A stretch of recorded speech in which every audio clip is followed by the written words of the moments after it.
8% inflation rate sa pungsod, balantayan na suno sa economics professor.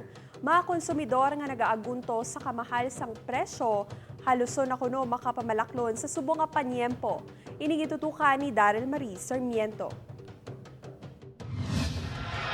Sa datos ng Philippine Statistics Authority, November 2008, nagtapak sa 9.1% ang inflation rate sa pungsod Pilipinas. Sinilang nga October 2022, ang abisang tanan mataas na nga 7.7%. Ang nalampuwasan pa subong nga November 2022 kung sa din naglabot sa 8% ang inflation rate sa Pilipinas.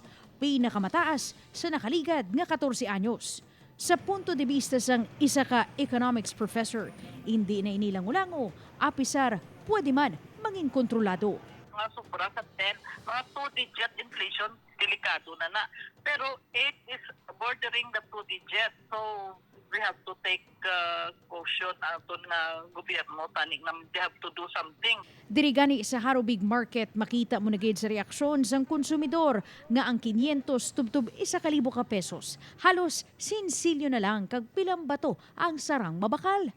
Ay ala, ano man, isda na guro kag bugas.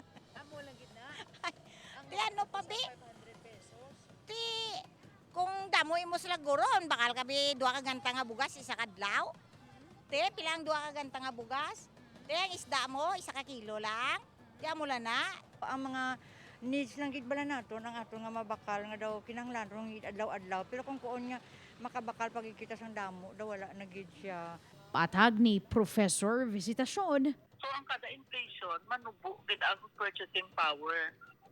Kay ginakaon sa inflation ang presyo, value sang aton kwarta kung may inflation. Sa merkado, puwera kuno sa mga dalagko nga negosyante. Ang mga may magagmay nga palangitan-an, nagabatsag man gani, kag nagamantiner sang sinsilyo nga ginansya.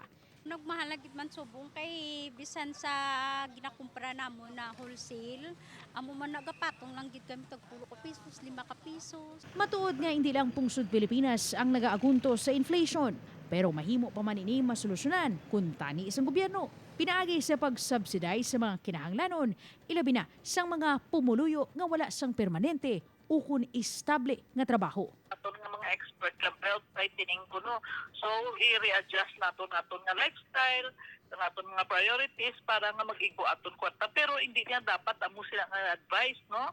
They have to do something. Upod kay Hans Desierto, Daryl Marie Sarmiento, One Western Visayas.